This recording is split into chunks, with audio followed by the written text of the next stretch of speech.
njengamalungu ekhaya sase ibeka udaba layo sathathela phezulu ukuthi naku uma kodwa singasambona egcikile sifuna ukuzona kuyo ukuthi kwenzakaleni. Sihlalisile-ke phansi wasichazela wasilandisa sizeke samnikeza inxaxheba yokuthi akasivumele njengabantu abadala ukuthi ake nifike ukuze sixoxe udaba. Akuhluphi-ke ngoba nayo khona indodana nakho uduzane kwami uzochaza indaba asinike obani ukuthi kwenzakaleni.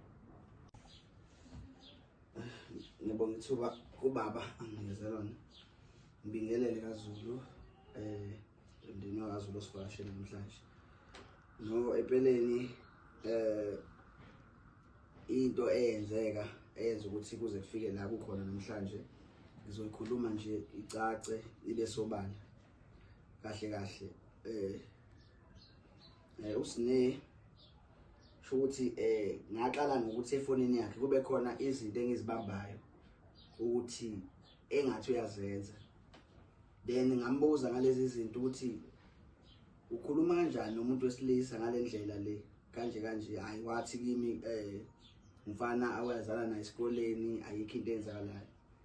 Then emva kwaloko isikhathi masiqhubeka ngathola efonini yakhe bekhuluma nalo mfana kubonakala ukuthi futhi bayathandana ekubeni mathe kimi wamblocka abasakhulumi naye.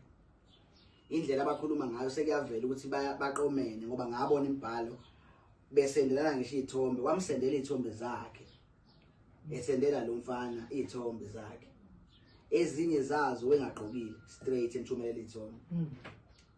Yabo, so lo nto yangilimaza kakhulu ngendlela esimanga sayilwa naye. Emva kwaloko kwaba ukuthi ke okay ngisazokwazi ukuthi